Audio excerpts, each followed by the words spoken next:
and he goes, go, go, go. Pooh, I took off. Well, here's the first thing I learned about firewalking. When you take the first step, oh, you'll take the second, third, fourth, and fifth. I promise you. So I just walked across coals that were 1,000 degrees, and I don't have a clue how I did it. None. But I did it. Ever done that? Ever done something really cool? And you're like, yep, that's me. I did that, right? Well, that's kind of how I was. But I also felt a sense of exhilaration unlike anything I'd ever felt. I felt like I could climb Mount Everest. I felt like I could do anything.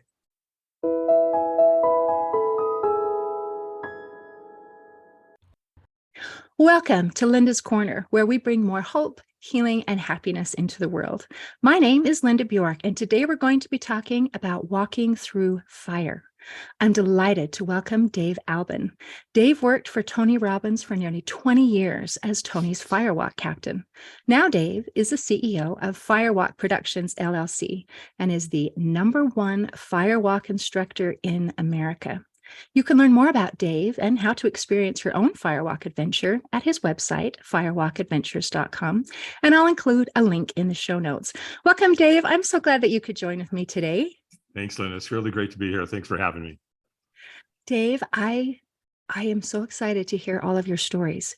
And as I checked out your website and as I read through some of the experiences and some of the testimonials, I was really struck with the statement of stop looking for heroes and be one. Yeah.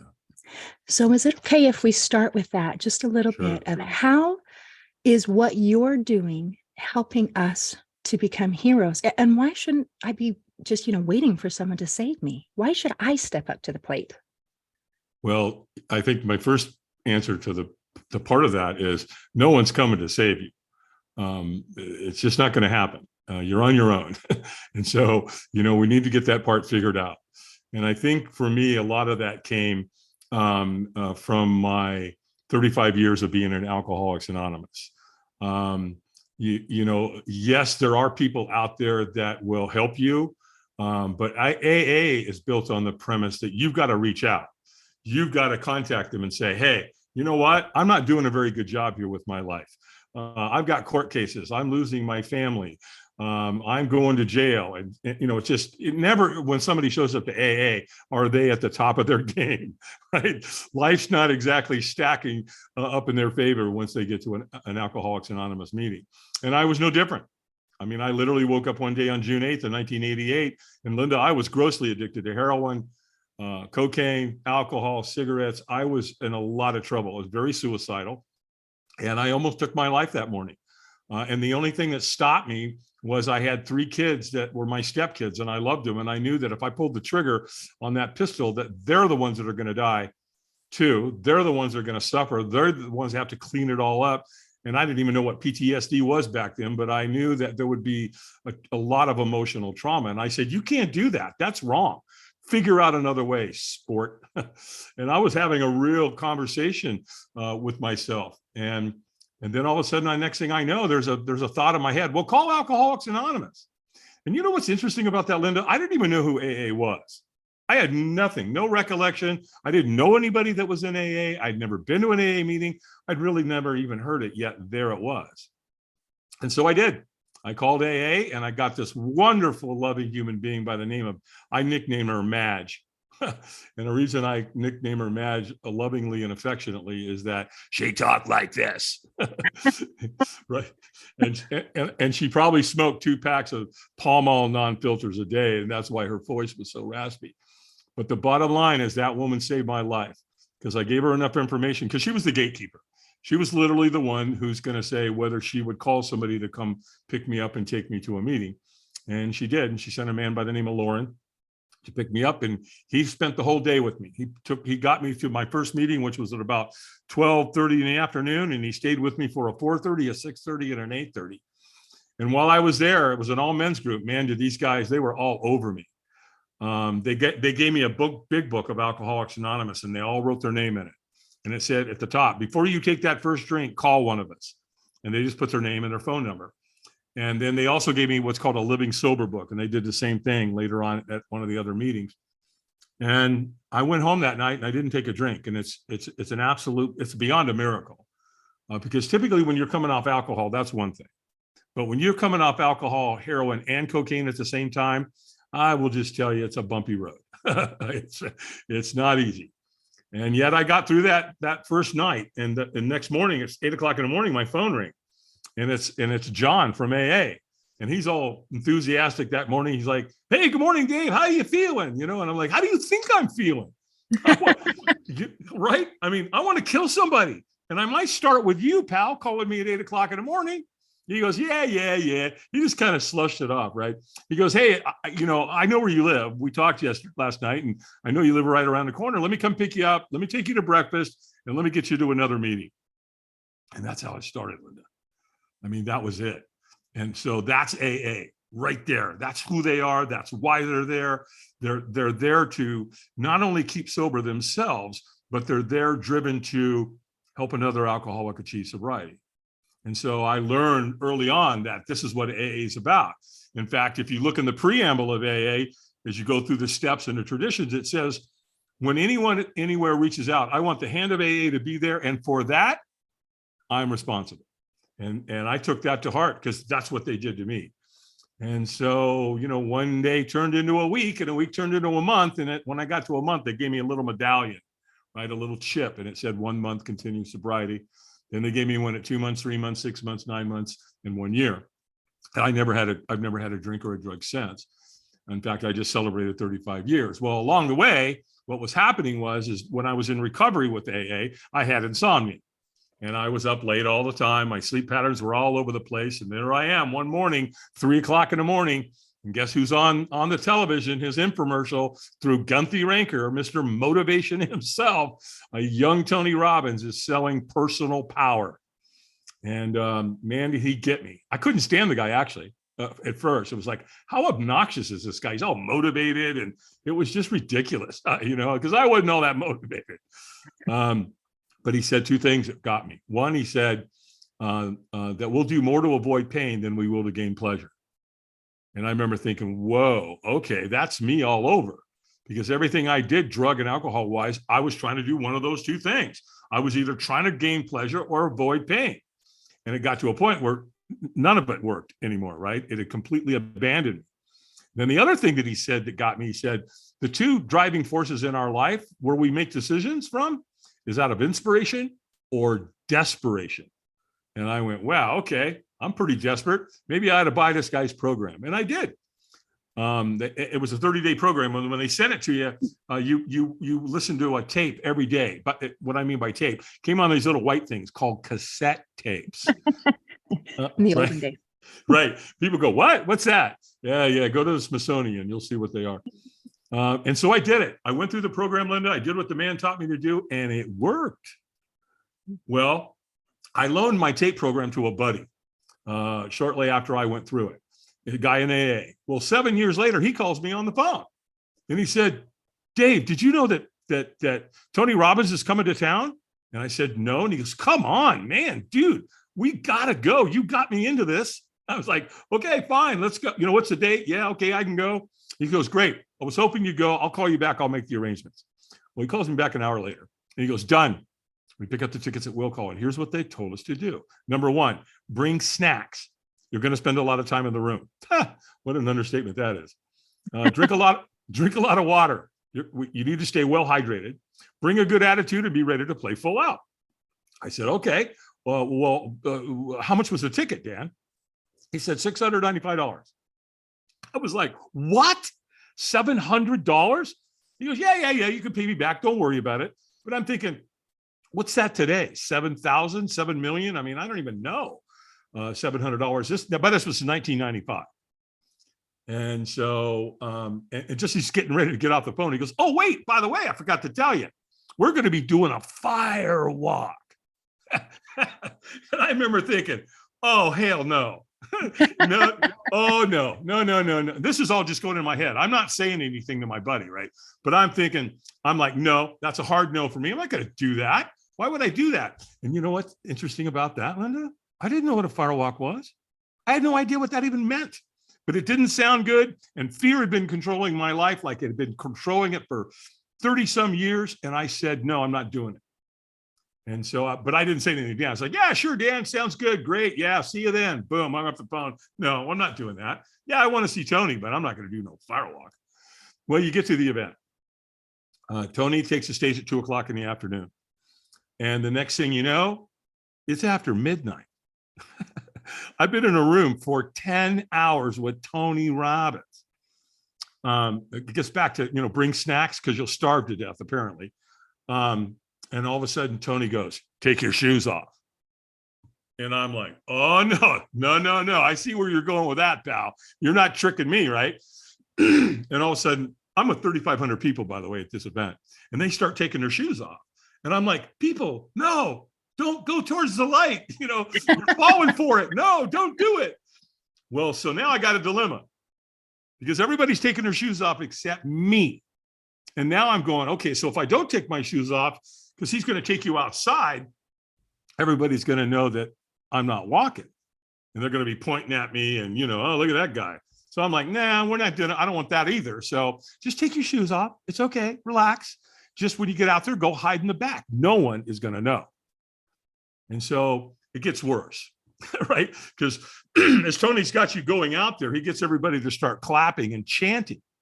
So now I got 3,500 people going, yes, yes, yes, as you're walking out of this huge parking lot.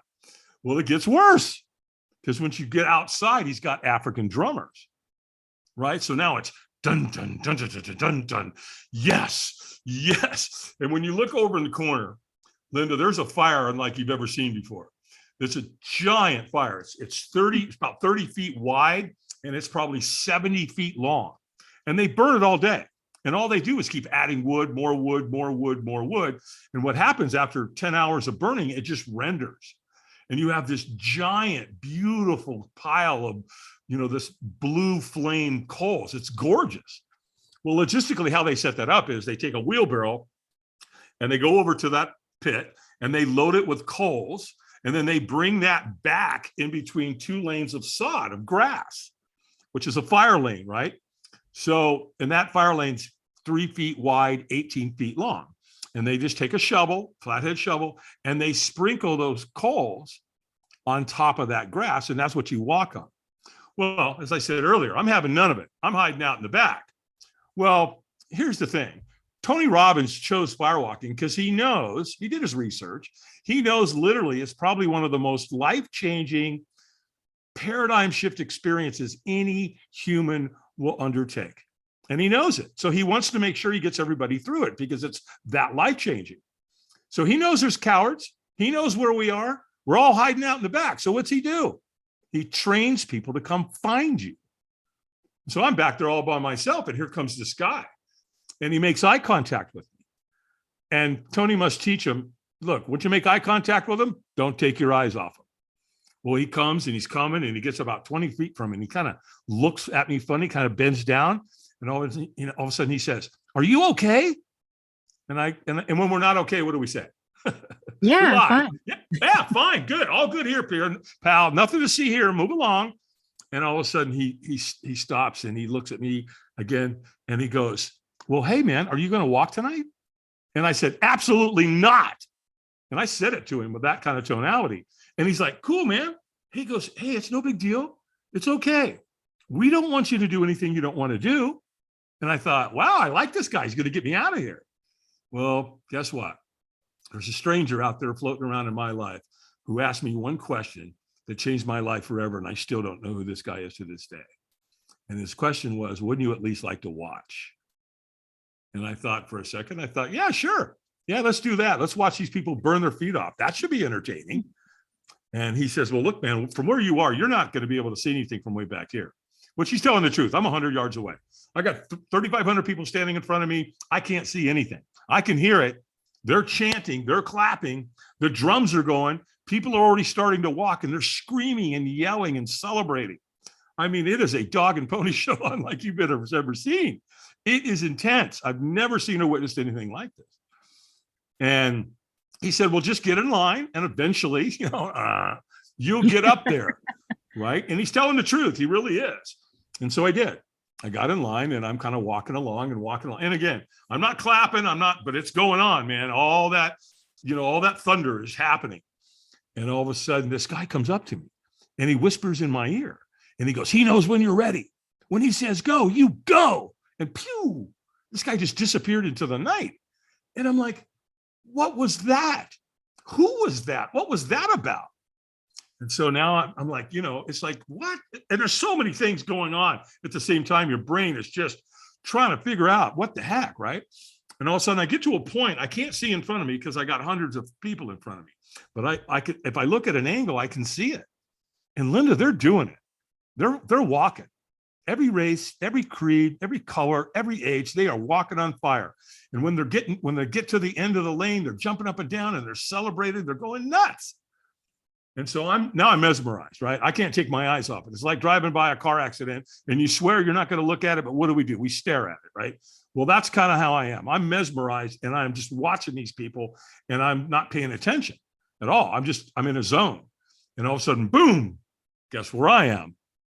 I'm at the front of the line. And so now I'm staring down in that fire lane. Those coals are on there and they're bright red. And there's a wheelbarrow there. You can feel the heat coming off and my heart is pounding out of my chest. I am scared to death. And all of a sudden there's a trainer standing there and the trainer says, eyes up. And all of a sudden I bring my eyes up, right? Well, duh. I'm in a room with Robbins for 10 hours. Guess the first thing he teaches you to do? Keep your eyes up. And look to the celebration end. Don't stare at what you fear. This is where you go wrong in life. Probably what you think is going to happen isn't going to happen anyway. And so now my eyes are up. And the trainer says, squeeze your fist and say yes. And I went, yes. And he went, stronger. I went, yes. Well, he could tell. He could tell I was leaving a lot on the table. I was not in a peak state. And he screamed at me. And he went, stronger. And so I threw my hands in the air and I screamed, yes, it's top of my lungs. And he goes, go, go, go. Pooh. I took off. Well, here's the first thing I learned about firewalking. When you take the first step, you'll take the second, third, fourth, and fifth. I promise you. He stages two guys at the end of the fire lane and they lock arms, right? And they stop you. And they're like, stop, wipe your feet and celebrate. And so I'm wiping my feet and I'm celebrating. And all of a sudden, I look back and they're bright red. And all of a sudden I realize I've burnt myself really, really bad. And I look at my foot and it's dirty, but there's no burns. Oh, it's my other foot. I look at it. It's dirty, filthy dirty, but there's no burns. So I just walked across coals that were 1,000 degrees and I don't have a clue how I did it. None. But I did it. Ever done that? Ever done something really cool? And you're like, yep, that's me. I did that, right? Well, that's kind of how I was. But I also felt a sense of exhilaration unlike anything I'd ever felt. I felt like I could climb Mount Everest. I felt like I could do anything. It was exhilarating. It was just phenomenal. And you're with 3,500 people that are all feeling the same thing, right? So energy is up. Their self-worth, self-confidence, self-belief, it all rises. Our vibration just rises together collectively as a group because we all experience it together. Well, here's where it gets really, really interesting. And this is how why I decided to get into this, was the next day. Because this is a 4-day event. That was day one, the night of. Now we're going into day two. And we're standing in the foyer of the venue, waiting to go in. And I'm looking at everybody and I'm watching them and I'm listening to them. And I'm like, what's going on? I'd never seen or witnessed anything like it. Humanistically, people were getting along, Linda, like it was just one of the most beautiful, gorgeous things you've ever seen. People are talking and they're really talking. They're really connected. Excuse me. They're talking, they're crying, they're laughing, they're talking about the firewalk, they're talking about their fears. I mean, it was just a beautiful thing to be part of and to witness. And I'm like, what is this? I mean, wait a minute. Did we drink the Kool-Aid last night? Is that what's going on here? And, the answer was yes. And so later in the event, I met one of Tony's trainers, a guy by the name of Ted Macy, super guy. Him and his wife, Mary, both work for Tony. And we're talking, I go, man, this must be really awesome to be in this environment, to be, around this positivity. He said, oh yeah, there's nothing like it. It's phenomenal. And he says, in fact, you see all these people over there wearing those black shirts, right, with the red lettering on it or the pink lettering? And I said, yeah, why? And he goes, they're all volunteers. Every single one of them. There's over 300 of them here. We need about 300 volunteers to help put on this event. And he said, so if you think you'd like to come be part of the environment, when you get home, call Robbins Research, tell them you want a crew volunteer application, and they'll send you one. And if you get lucky, they'll pick you. And so I did. And I sent it back in. 7 weeks later, I get a letter back in the mail that says, Dave Albin, congratulations. You've been selected to crew with the Anthony Robbins companies in Fort Lauderdale, Florida. Well, because my application told that I had a security background and I had a military background and I lived on a farm at the time and I knew how to use tools and drive equipment and such, they brought me in. In fact, they put me on the security team to help take care of Tony's celebrities. And then they also put me on the fire building team at the same time. And typically when you're a volunteer, you pay your way, right? You pay your airfare, you pay your hotel, pay your food, pay all of it. And so shortly after I crewed, I think it was my 5th or 6th time, they offered me a subcontracting position. They wanted me on the security team, and then they wanted me on the fire building team. And they hired me as the assistant fire captain. This was in like 95, 96. And then in 2003, Tony offered me the fire captain position, which meant that I would take over all of Tony's firewalks globally. Now, because I homeschooled, I told them, I can't do this. And they said, well, can we ask why? And I said, yeah, I homeschool. And they said, oh, okay, we missed that. Well, what if we pay to have your family travel with us on the road? Since you're homeschooling, would that help? And I'm like, yeah, of course that would. So in fact, when I called home, when they made me the offer, I got my son on the phone who was 9 at the time. And he's like, so where's our first event, Dad? Sydney, Australia, Junior. And so there I was in 2003. I'm on the road as Tony's fire captain. And then in 2005, 2 years later, we set the world record. We did a firewalk in London where we firewalked 12,300 people.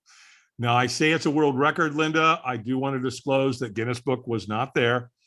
However, to my knowledge, there's never been a firewalk anywhere close to that number of 12,300 people other than a Tony Robbins seminar, right? Whether it was 10,000 or 9,000 or 8,000. And then to move this forward in 2014, I'm driving down the road, my phone rings and it's Google. They want to know, are you the Dave Albin that does the firewalks for Tony Robbins? Yes, what can I do for you? Well, if you're not under any non-compete or contractual obligation, we'd like to talk to you about hiring it. And I'm like, well, okay, homeboy's a free agent. What you got going on?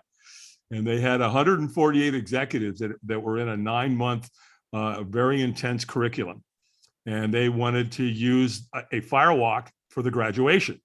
Well, Google knows. Google knows what firewalking does. They've got all the data on all of it, right? They're even mentioned in the book, Claiming Fire. So anyway, I said, well, listen, guys, if you want to do a graduation at 2 o'clock in the afternoon, we can't do a firewalk. I don't do them during the day. It's a safety issue, a big safety issue. I got to be able to see the color of those coals. And I said, however, we could do a glass walk, and that's where I'll show them how to walk on broken glass. They went, literally walking on broken glass? Yeah, that's exactly right. And they're like, well, that's interesting. Tell us about that. So we ended up doing a glass walk for Google on the first round, and then we ended up doing another glass walk the following year with Google. And then the next thing I know, Linda, I'm at NASA. I'm at Notre Dame, Chick-fil-A, Remax, Heineken, Microsoft. I mean, the next thing I know, I'm on Linda's Corner with Hope, Healing, and Happiness podcast, right? So you just, you know what I mean? I didn't know. It was just one thing after another, other than I will say that I did prep myself. I was ready for that next adventure when it came along. And so, yeah, here we are. That is an incredible story. Thank you for sharing and bringing in the pieces. And I had several questions. I was like, oh, I want him to bring up this and this and this. And you've covered so many of those just so naturally in your narrative. And that is beautiful. So now I'm going to go back just a little bit to our very first conversation. The very first thing is, don't wait for a hero, become one. And in your story, there were several heroes mentioned, several people who were influential, and how you said Marge saved you, and how this person saved you, and how this person saved you. but not one of them could have saved you if you hadn't taken that first step and chosen and said, I want to be saved. I'm ready. Yep. I want to do this. And so in this role, as we become the heroes and we become the things that we're supposed to be, when you start at the beginning and just feeling like, I don't want to live. I don't want to live. Right. And from that to now, where you have influenced over 500,000 people with the firewalk, plus many, many others, you are one of those heroes who has literally risen from the ashes or the hot coals to become something of a phoenix. It is beautiful. I would like, if it's okay, to go even a little bit further, where you said you struggle with some PTSD. And I would love to talk a little bit about when we get to that point where we're either avoiding pain or seeking pleasure. And sometimes we think that it is the addiction that is the main problem, but it isn't. No. The addiction is there to avoid something deeper. So is it okay if you share a little bit about your growing up and how you got from the beginning to that first spot where you were ready to transition?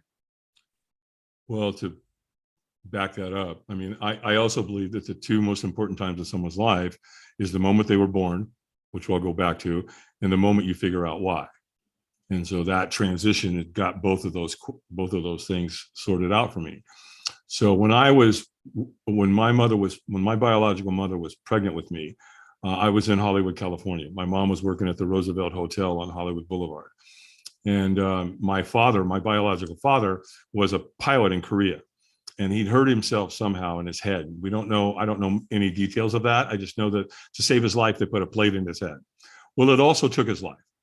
And the reason I say that is because he had a lot of pain with that plate. And he complained about it all the time to my mom. And one day, 2 months before I was born, he turned to my mom and said, I'm going to the grocery store. And we never saw a hood from him again. And so when I was born, my mother already had 2 other boys from a different man. And my cousin and my grandmother, we were all living in a 1-bedroom apartment in Hollywood, right across the street from Hollywood High School. And when I was 5, my mom said, I can't feed him. And so she did a very, very loving thing. And she put me up for adoption. And her sister, my mom's sister, adopted me. So, she would have been my aunt. So Bob and Pat Albin adopted me and brought me from Hollywood to Long Beach, California. My dad was military, was an officer. He was highly decorated in World War II. And when they adopted me, they stopped drinking. Well, to fast forward it, now I'm 11. It's the first day of summer in 1964. We just came out of Kennedy had been assassinated the November of 63. My dad was working in the Pentagon. He knew a lot of stuff that was going on. The Bay of Pigs, all the missiles in Cuba, Khrushchev, the Russians, all of that was going on. And those missiles were there and they were going to use them. And so my dad knew. And so he was scared to death. I mean, he was intense or tense, I should say. Well, when I was 11, they set me down the first day of summer and said, David, we need to tell you something. They set me down that morning and said, what we need to tell you is, my mom put her hand on my arm and she had tears in her eyes. And she said, David, we're not your parents. What? At 11? How do you process that? You don't. And they even went on to say, hey, your Aunt Dean? Yeah, my Aunt Dean, yeah. Well, she's actually your biological mother. Well, and I'm like, I don't even like her. And the reason is because she's always touching me. She always wants to sit by me and be with me and hug me and kiss me. And well, yeah, duh, she's your mom. And I don't want to make real clear. She never touched me inappropriately. It was just, she always wanted to be around me, right? She was somewhat manic anyway. And so when she would get around me, she was always very giddy and happy and so on. And so that's how that started. Well, one day, like probably, right after they told me this, they started drinking again. Probably within 2 weeks of telling me that they weren't my parents, they started drinking. Now, I don't know if that's just because of that or the pressure or what was going on with my dad working in the Pentagon. I don't know. I just know they both started drinking, and my life took a hard right turn, real hard, because everything changed. These two wonderful people, my dad turned into a complete, I mean, he was just not a nice guy when he was drinking. Let's put it that way. And so they were gone one day. They'd gone to the store. Well, in the 60s, you could leave your kids home, right? All you did is call the neighbor across the street and say, hey, Joanne, Bob and I are going to the grocery store. David's home alone. If he needs anything, can he come knock on the door? Oh, yeah, sure. Tell him to come over now if he wants. I'll feed him a sandwich, right? And so that's how you grew up, as a baby boomer. And so one day they left. They went to the store, and I knew where they were. I knew where the booze was. They were hiding it in plain sight, and I wanted to know, what is this stuff? What is it about them drinking this that they turn in to these not so nice people? And so I went and got a coffee cup. I poured it about halfway full. It was brandy, nasty stuff. And boom, I drank it. Well, stick a fork in me, because I'm done. I never had a chance, Linda. I didn't. I believe I was an alcoholic right on the spot, because I felt exhilarated. It was like rocket fuel. And I immediately started thinking about getting more, hiding it, stealing it, whatever I had to do. And that was when the precedent was set. The pattern was started right there. And it got worse and worse and worse and worse and worse. And by the time I got to June 8th of 1988, again, I was grossly addicted to heroin and cocaine and alcohol. I had been married twice. I married my childhood sweetheart. It lasted about 2 weeks. I married wife number 2, and she got me out of California, got me to the East Coast. I married wife number 3. She was a bartender with the 3 kids that I mentioned. When I was going to put a bullet in my head, and I didn't, I knew they'd suffer for it. And then, there I was. So it just, that's how it started. And when I say PTSD, I didn't even know what that was. I mean, I didn't know that there were patterns and, how these things affect you and the trauma and all that kind of stuff. But I truly believe today that I'm completely healed from that. I've worked pretty hard, and I wanted to, because the deal is for me is like, look, if you don't heal this, if you ever have kids, you're going to take it out on them. And so my last marriage was 23 and a half years, and my kids' mother was awesome. And I had 2 beautiful kids, again, who traveled with me with Tony Robbins on the road. In fact, their first firewalk, my daughter was 6 and my son was 9. They did their first firewalk. And my granddaughter, my second grandchild, was just born, excuse me, here on Good Friday. So she's a few months old. And my daughter lives about 20 minutes that way, and my son lives about 25 minutes that way in Boone, North Carolina. And my life just turned into an absolute, it's magnificent. The other thing I believe is that every human has 2 lives. When you get back to this hero part, right? That every human has 2 lives. And the second one starts when we realize we have only one. And so for me, it was the transformation, and really it was AA, because AA is the one who gets you in there and really cleans everything up. You start, you realize you got a problem. You realize that there is help. You have to turn your will and your life over to some type of, at least what I would call some kind of spiritual connection, or at least a power greater than you. Then you start looking at your character defects and your shortcomings. You start, making amends with the people that you hurt along the way. And so you clean it up. And then finally, once you get to a certain point, it comes down to, trusting your group and your higher power, and, you clean house and you help others. And I think that's really the key. Because for me, my life has been about, you mentioned 500,000 people. I believe that if you help enough people get what they want in life, you'll always get what you want in life. At least that's how it's been for me. And I also think there's a real important connection between achievement and fulfillment. One's an art, one's a science. And if you don't have one without the other, or should I say more specifically, if you achieve at a high level and it's not balanced with fulfillment, I think that's total failure. Because I speak to a lot of entrepreneurs, and hundreds of them per year.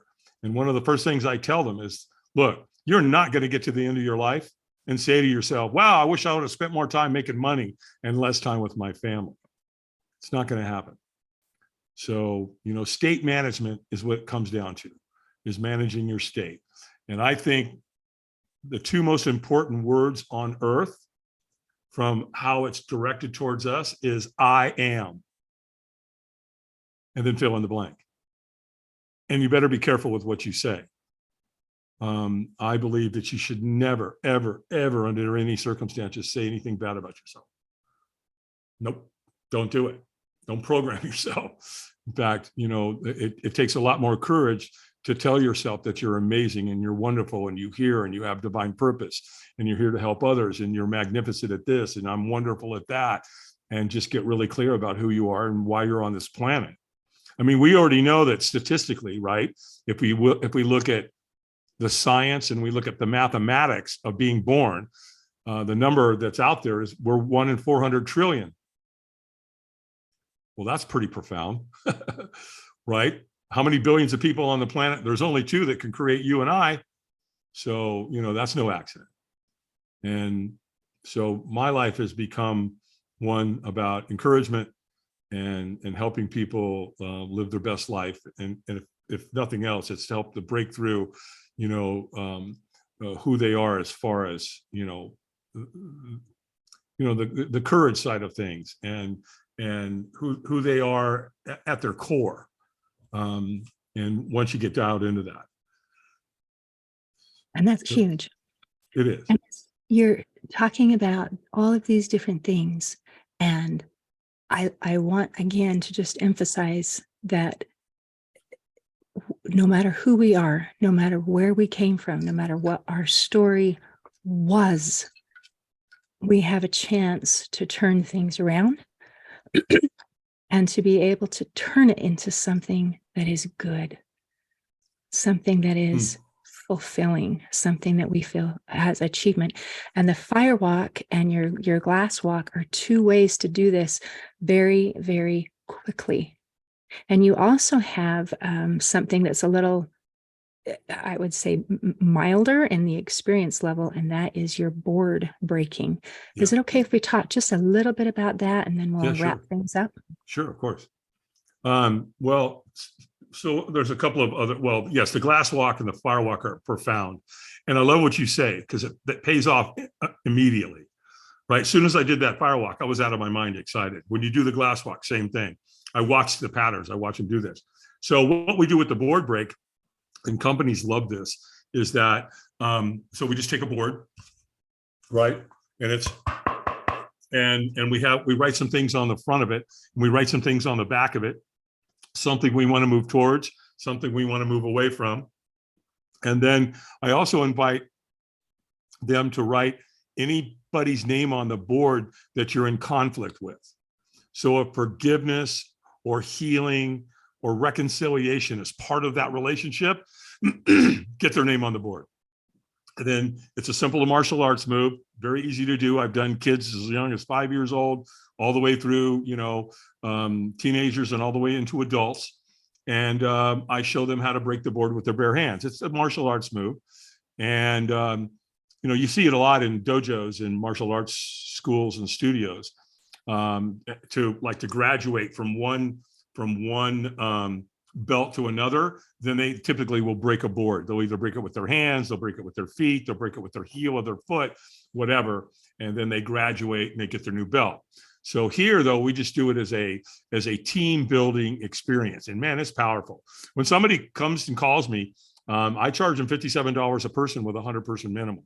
So it's $5,700 to have me come out. Plus they have to pay my way, right? They have to pay the airfare and they have to pay my Airbnb and my per diem.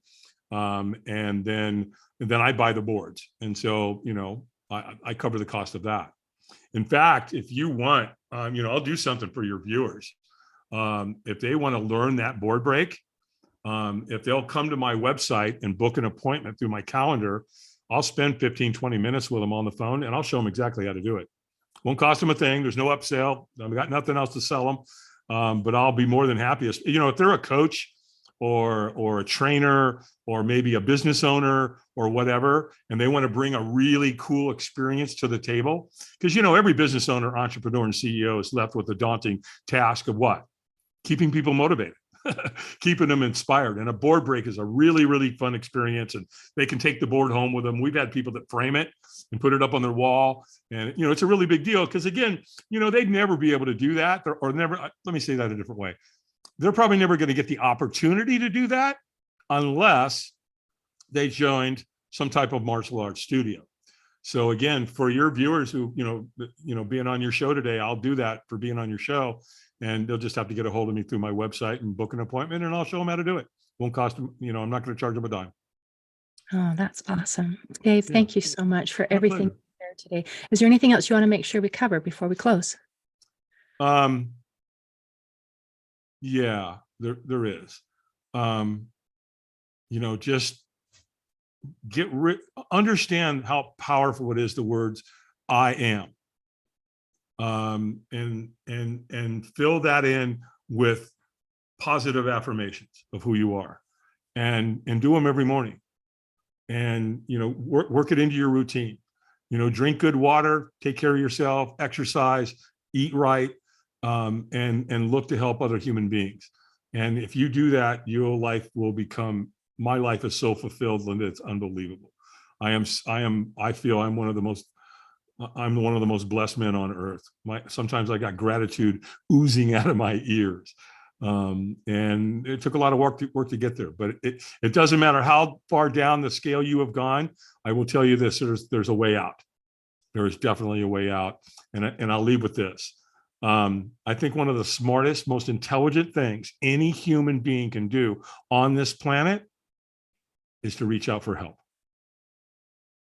So thanks for having me on your show. Oh, thank you, Dave. I appreciate that so much. Yeah. In closing, I'd like to share a quote by George Adair. He said, "Everything you've ever wanted is on the other side of fear. Today, I invite you to cross to the other side of fear so you can have what you want." See you next time on Linda's Corner. Thanks for listening. If you enjoyed this episode of Linda's Corner, please share and subscribe to help us reach new listeners. I also invite you to check out my nonprofit, Hope for Healing, at the website hopeforhealingfoundation.org. I also invite you to grab a copy of one of my books, like Crushed, A Journey Through Depression, or Amazon bestseller, You Got This, an action plan to calm fear, anxiety, worry, and stress. See you next time on Linda's Corner.